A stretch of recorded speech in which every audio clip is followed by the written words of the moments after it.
Bueno, el doctor Mario Matos Martínez estudió la carrera de médico cirujano en la Facultad de Medicina de esta universidad. Es especialista en pediatría médica, graduado en el Instituto Mexicano del Seguro Social y de la Universidad Nacional Autónoma de México.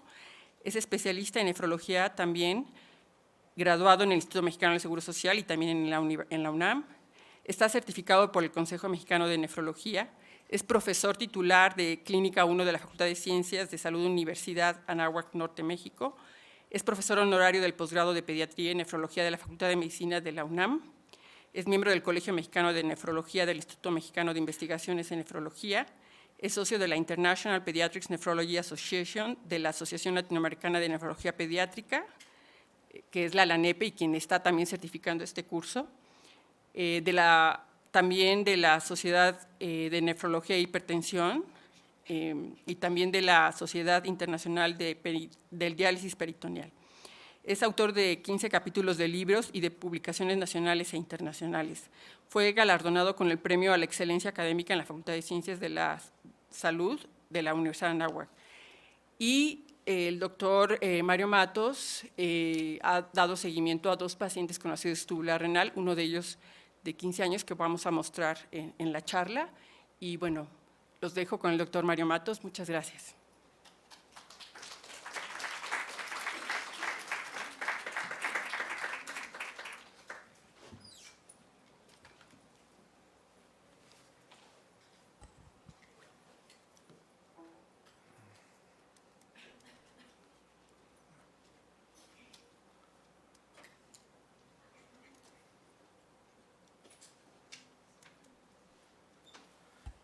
Bueno, muy buenos días. Es para mí un gusto estar nuevamente con ustedes para hablar ahora del curso de factores que intervienen en el crecimiento del niño.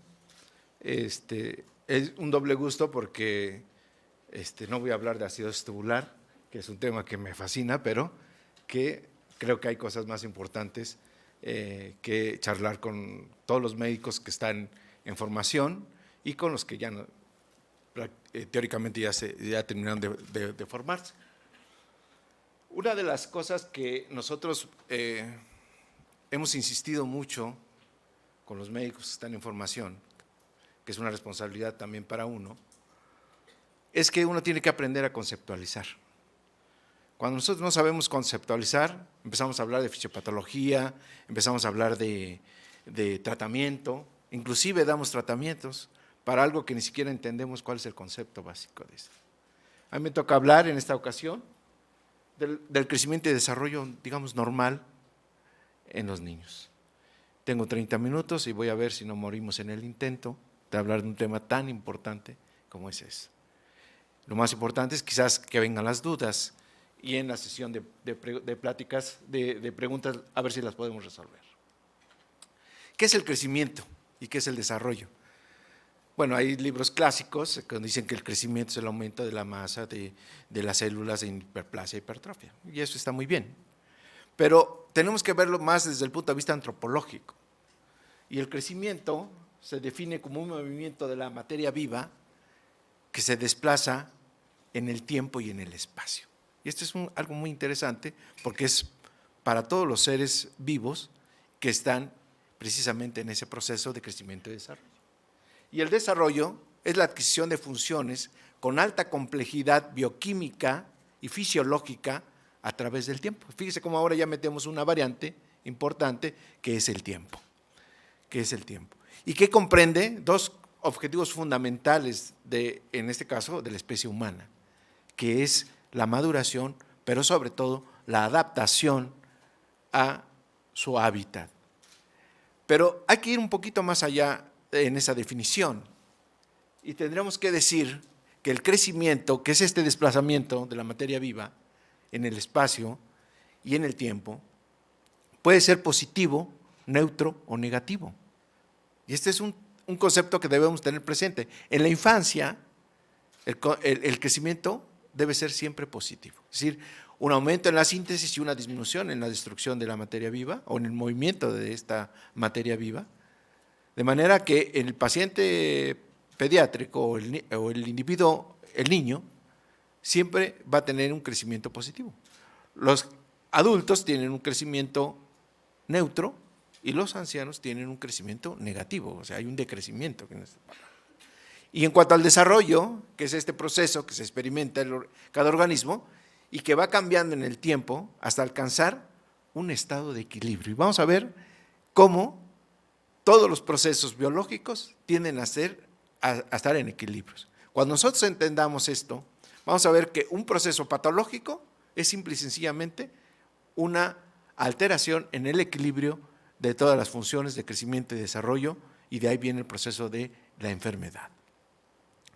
Otra de las cosas que tenemos que destacar en la especie humana es que tiene un periodo de inmadurez bastante grande. Los niños, para que alcancen su madurez, que es el proceso de desarrollo, tarda muchos años, a diferencia de otras especies o de otros mamíferos superiores. Entrando en materia, el crecimiento, un fenómeno que a los pediatras nos enseñan durante toda nuestra formación, es un proceso que está determinado genéticamente. Hoy, el que no enfoca la medicina desde el punto de vista genético es, permítame la expresión, somos analfabetas en ese sentido. Casi todo está ya, ahora después de que se codificó el genoma humano, está determinado genéticamente.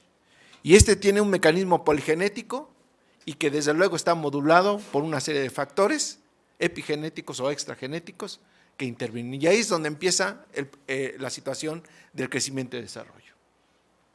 Estos factores tenemos que tenerlos presentes, desde luego son 4 que nosotros tenemos que tomar en cuenta. Primero, que son los factores determinantes o factores genéticos. En segundo lugar están los factores permisivos, los factores reguladores y los factores efectores. Todo este conjunto de factores en un ser vivo, en la especie humana, van a determinar lo que es su crecimiento y su desarrollo, y por lo tanto, en esos factores puede influir cada una de las patologías o déficits del crecimiento. Los factores genéticos determinan la talla final del individuo. Un individuo está determinada su talla genéticamente, ¿no? Pero no nada más está determinada su talla adulta al final, sino también está determinado su velocidad, su ritmo, ¿verdad? Y desde luego, hoy por hoy se sabe que esto es poligenético, y en los últimos estudios se han descubierto por lo menos 10 locus asociados a que estos factores genéticos están, digamos, un poco más marcados en estos locus, y que yo ya tengo esta carga genética para tener una talla al final en la etapa adulta. Pero también existen factores permisivos. ¿Y qué son estos factores permisivos? Son los que hacen posible el proyecto genético, los que hacen posible que estos pacientes o estos individuos que están determinados genéticamente alcancen estos factores, en los cuales destaca fundamentalmente el estado nutricio. Y esa es otra de las cosas que nos diferencia precisamente de la materia viva y de la materia inerte. Decía uno de mis grandes maestros que la materia viva se caracteriza por su capacidad de nutrirse. Y entonces su crecimiento y desarrollo, aunque está determinado genéticamente, el factor que permite que esto se cumpla es precisamente su estado nutricional, y desde luego somos seres que necesitamos una cantidad de oxígeno para alcanzar este funcionamiento. Pero también existen otros factores que tenemos que tomar en cuenta desde el punto de vista antropológico, tenemos que ser más amplios en ese sentido, y ese son precisamente el estado socioeconómico y los factores o estímulos afectivos que también los seres humanos necesitamos. Bien dice que no solo de pan vive el hombre, también necesitamos otros factores, como son los factores afectivos, que influyen mucho en la época actual que nosotros estamos viviendo en el crecimiento de estos niños. Pero también existen factores reguladores muy interesantes, desde la etapa de formación del individuo hasta su etapa adulta. Hormona del crecimiento, hormonas tiroideas, insulina, ¿verdad? La vitamina D, el cortisol, los andrógenos. Todos estos son los que van a regular el crecimiento, determinado genéticamente, permitido por el estado nutricional y regulado precisamente por los factores hormonales. Pero también están los factores o los realizadores o los órganos blancos donde se realiza propiamente dicho este crecimiento, que son fundamentalmente los huesos y los músculos. Y los huesos que tienen su núcleo de crecimiento, ¿verdad? Y que se hace en los niños en cuanto a desplazamiento positivo y de acuerdo a las leyes del crecimiento que vamos a mencionar un poquito más adelante, y estos órganos efectuados. Así es que un individuo puede tener alteraciones de su crecimiento y desarrollo en cualquiera de estas situaciones, ¿verdad?, que influyen en el crecimiento y desarrollo. Existen ciertas leyes que deben tener los pacientes o los individuos para su crecimiento. Por ejemplo, una dirección, la especie humana tiene un crecimiento cefalocaudal próximo distal, tiene una velocidad de crecimiento. Y este punto de la velocidad de crecimiento es uno de los factores más importantes para determinar y para ver la práctica clínica todos los días que debe ver el pediatra.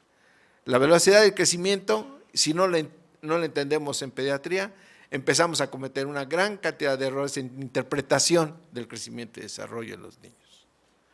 Tienen un ritmo, es decir, un patrón específico cada uno de los órganos. El esquema clásico de Scammon, vemos cómo el sistema nervioso central es el primero que viene en cuanto a su maduración hasta alcanzar su estabilización. En general, tenemos esta curva y vean cómo el aparato reproductivo genital es el que más tarda en empezar a desarrollarse, generalmente empieza en la pubertad, pero todos alcanzan un punto, un equilibrio. Y ese es el objetivo. El ser humano agarra todo o gasta toda su energía para alcanzar este equilibrio en cuanto a su crecimiento y desarrollo de cada uno de sus órganos, ¿verdad? Existe un momento en que cada uno de los tejidos tiene una especialización exacta para desarrollar sus funciones y al final va a encontrar su equilibrio en estos pacientes. Vean qué interesante en cuanto al crecimiento y desarrollo en su velocidad y en su ritmo. En la etapa embrionaria, por ejemplo, cuando el óvulo está fecundado, su peso es escaso 0.05 miligramos. Y cuando va a nacer el individuo, en la etapa uterina, creció 1.000 millones de veces, a 3 kilos. Pero en la etapa de crecimiento posterior, a la etapa de recién nacido, empieza solo a crecer, en cuanto a crecimiento en peso, solamente 20 veces para llegar a la etapa adulta. Entonces vean cómo la velocidad y el ritmo es totalmente diferente desde la etapa prenatal, en la primera infancia y posterior en la etapa adulta. Por ejemplo, en cuanto al diámetro, es decir, a la longitud o a la talla, es de 0.1 milímetro en el óvulo fecundado y en la etapa uterina crece 5,000 veces el paciente. Pero una vez que nace, solamente va a hacer 3.5 veces su talla en la etapa adulta. Entonces, ese es el tipo de velocidad que alcanza un ser humano. Entonces, ¿qué es lo que ha surgido en la etapa? Ha surgido una necesidad, esta es una necesidad humana muy interesante, de medir, de buscar referencias y de comparar. Algo que nos han enseñado siempre, tenemos que buscar marcos de referencia para ver esto de la normalidad. La normalidad es una construcción social, ¿no? Así es que esto se ha diseñado y prácticamente tiene 2 siglos en que se empezó a medir formalmente el crecimiento y desarrollo en los seres humanos, ¿verdad? Y fundamentalmente algo que llama mucho la atención es que solo la especie humana tiene en su infancia etapas bien establecidas dentro de su ciclo de vida.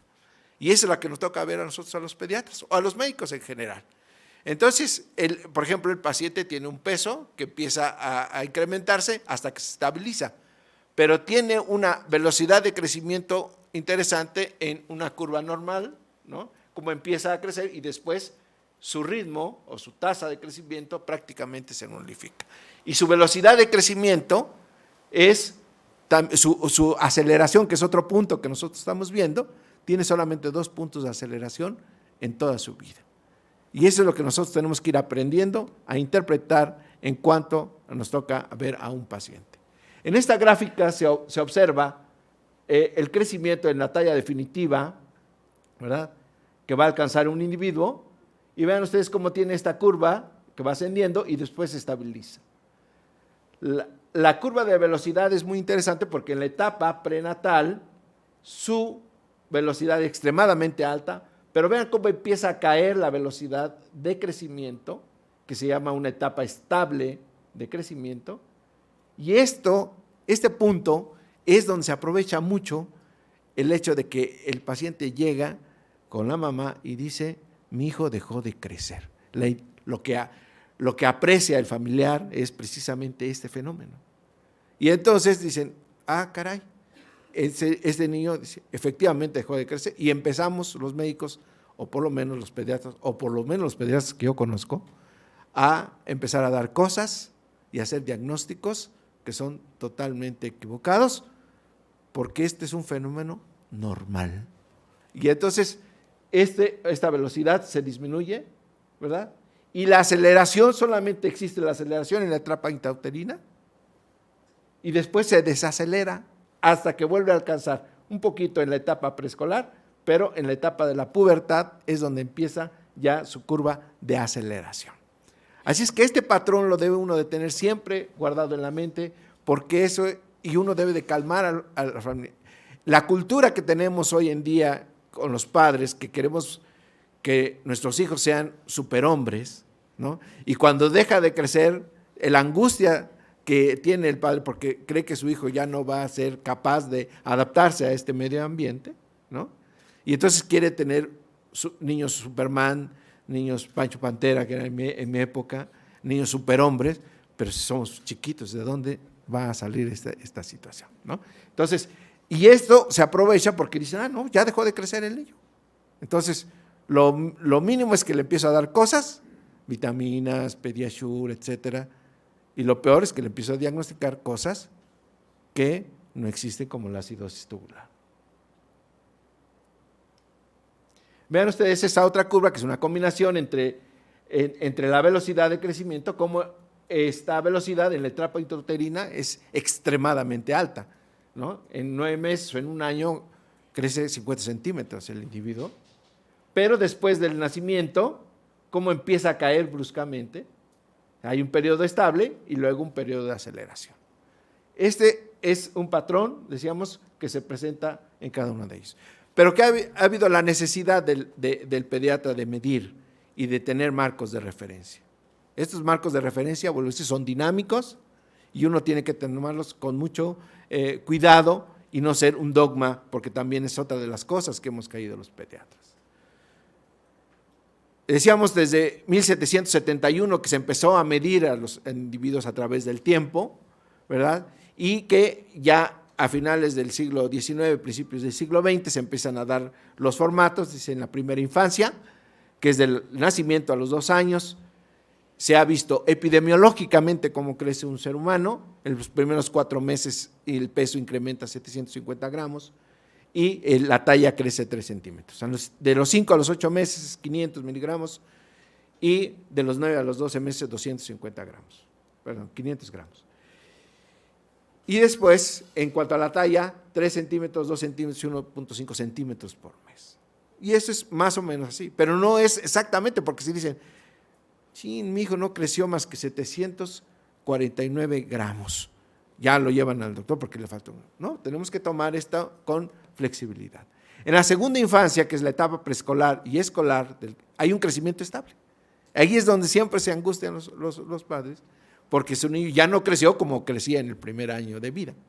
Y esto simple y sencillamente se ha calculado entre 5 y 7 centímetros de crecimiento, ¿verdad? Y en la etapa de la pubertad, a la etapa adulta, a la adolescencia, es de los 10 a los 18 años, su variación es muy frecuente. Aquí es donde empieza a ver, pues sobre todo en la segunda infancia, donde el individuo es más vulnerable a tener, por una enfermedad o por un insulto, le llamemos así, que el paciente deje de crecer o deje de subir, altere su peso, y es ahí donde es más vulnerable el ser humano. Convencionalmente se ha tomado números que nos sirven a los pediatras. Los pediatras somos muy de tomar fórmulas, de tomar datos, y a veces abusamos de esto, y si no está en ese parámetro, nos empezamos a preocupar.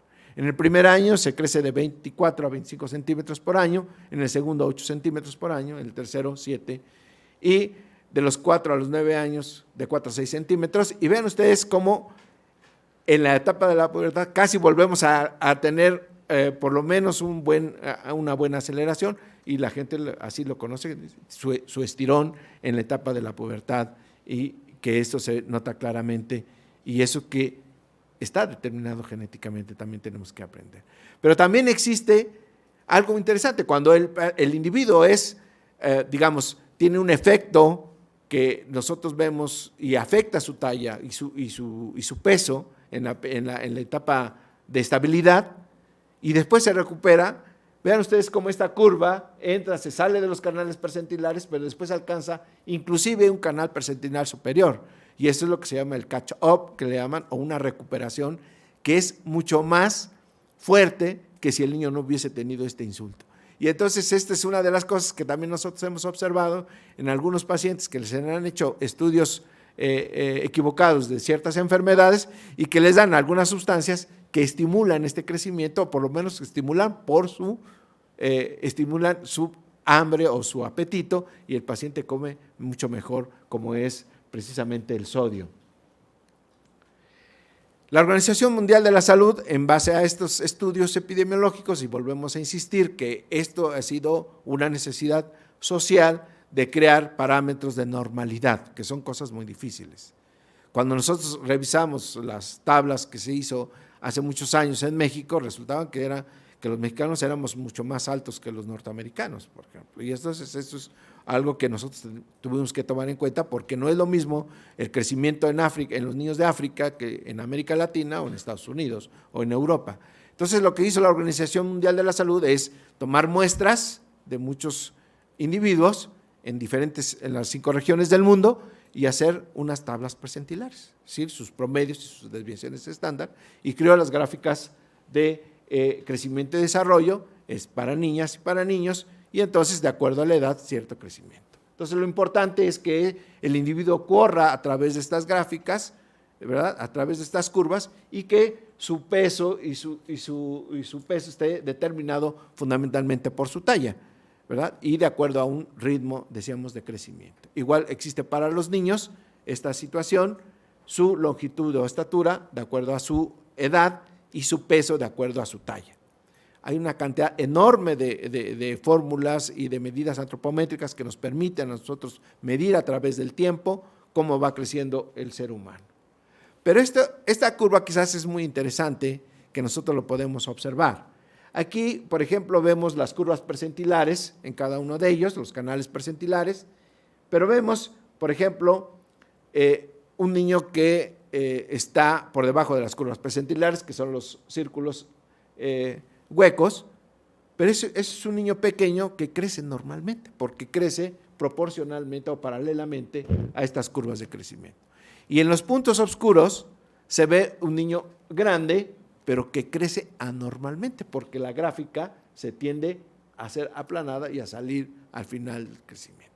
Entonces, no es un dogma que el paciente a fuerza o el individuo tenga que estar dentro de los canales percentilares, porque esos son estudios epidemiológicos, son estudios estadísticos de observaciones y que nos sirven de marco de referencia. Simple y sencillamente tenemos que ver cómo está creciendo o cómo está llevándose la curva de crecimiento en estos pacientes. Entonces, en pediatría hacemos una cantidad enorme de fórmulas que se pueden encontrar en cualquier libro, hasta en el Harry Lane, que es un libro, es el catecismo de los pediatras, decimos, porque no es la Biblia, es el catecismo apenas, ¿no? Y entonces existen que uno inclusive puede predecir la talla y la talla adulta. Y esto es lo que nosotros tenemos que hacer también con nuestros pacientes. Vienen 2 pacientes que se les diagnostica talla baja, ¿no?, pero les preguntamos a la mamá cuánto mide, mide 1,50 y el papá mide 1,55. Pues no quieren tener un hijo de 2 metros, por supuesto que no. Y también tenemos que ver mucho esto, cómo está la armonía en nuestro organismo en cuanto a los segmentos. En la etapa fetal y en la etapa inicial de la vida, el segmento superior es mucho mayor que el segmento inferior, hasta que la etapa adulta, que alcanzan un equilibrio. Y volvemos a decir, ya es 1 a 1 en la etapa adulta. El desarrollo es un poco más difícil no más difícil, digamos, es más interesante en cuanto a qué es precisamente el desarrollo, y conceptualizar el desarrollo es muy importante. También tenemos que decir que el desarrollo tiene que ir acompañado de un buen crecimiento. No hay un buen desarrollo si no hay un buen crecimiento. Es un sustrato del desarrollo, es precisamente el crecimiento, ¿no? Y decíamos que el desarrollo es un proceso en el cual el individuo está haciendo cosas generales hasta cosas muy específicas. Y eso está también determinado socialmente, ¿no? ¿Cuáles son los que nos interesan en el desarrollo? Pues lo que diferencia mucho a la especie humana. La especie humana lo diferencia mucho el lenguaje, la comunicación. No quiere decir que las otras especies no se comunican, por supuesto que se comunican, pero el tipo de lenguaje articulado que nosotros tenemos, la capacidad de hacer símbolos, por ejemplo, la capacidad de reír. Somos una especie de las pocas especies, o la única, que nos reímos. Eso es algo muy interesante, es parte de nuestro desarrollo neurológico que nosotros tenemos. Pero esos tres ámbitos que se han estudiado a través son los mejores para ver un desarrollo. ¿Cómo está el desarrollo físico? ¿Cómo está el desarrollo del lenguaje? Que es muy importante, es uno de los parámetros más específicos para el desarrollo humano, y desde luego el aspecto social, porque esa es una gran capacidad de juntarnos y de adaptarnos, porque ese es el objetivo de nuestra existencia. Así es que hay libros enteros en cuanto a cómo se está creciendo y cómo se está desarrollando desde el aspecto físico, el aspecto del lenguaje y el aspecto social en el niño hasta que llega a la etapa adulta. Entonces este es un ciclo, este es un continuo, ¿no? Y desde que el niño levanta la cabeza hasta que el niño hace su locomoción y empieza a vestirse solo, empieza a tener una comunicación verbal y no verbal con sus padres y con su medio ambiente. Nosotros vamos evaluando en cada una de estas etapas que están determinadas cómo es este niño, cómo se va desarrollando en la normalidad. ¿Qué es lo que le tenemos que decir a los padres? Esto es crecimiento y este desarrollo que está determinado genéticamente, que usted lo hereda igual que usted lo hereda de sus padres, que influye el medio ambiente, por supuesto que influye el medio ambiente. Hay estudios interesantes, por ejemplo, en gemelos heterocigotos con medios ambientes diferentes, uno puede crecer mucho más, inclusive hasta 7 u 8 centímetros. En cambio, en gemelos homocigotos, aún en medios ambientes diferentes, solamente la diferencia es de entre 1 o 2 centímetros. Es decir, es muy importante cómo estamos viendo estos aspectos. Así es que eso tenemos que ir viendo con cada uno de los seres humanos, y hoy por hoy también tenemos que ver, interactuar en este desarrollo que estamos haciendo a través de nuestra comunicación, y que hoy, no sé si para bien o para mal, pero ya estamos inmersos en todo lo que es la comunicación digital en cada uno de ellos. Y es parte también esto, porque la evolución, el desarrollo y el crecimiento ha cambiado también en las condiciones que hemos nosotros mismos modificado a través del tiempo. ¿Qué podemos concluir de esto? Podemos concluir que el crecimiento y desarrollo adecuado es un signo de salud en los seres humanos, tanto de salud en el individuo como en salud pública. El crecimiento y desarrollo está determinado genéticamente y está favorecido o modificado por su ambiente, sobre todo por el estado nutricional, que es lo que nosotros tenemos que trabajar. Y que la normalidad está determinado socialmente mediante observaciones periódicas, epidemiológicas, y que esto ha variado a través del tiempo, ¿sí? En cada una de la evolución filogenética de las especies, y que el crecimiento y desarrollo de la especie humana ha permitido adaptarse a su hábitat. Somos unos grandes sobrevivientes a este medio ambiente que nosotros hemos hecho, porque tenemos la capacidad también de modificarlos. No sé si para bien o para mal, pero tenemos esa capacidad, y por eso hemos subsistido a través de muchos millones de años. Muchas gracias.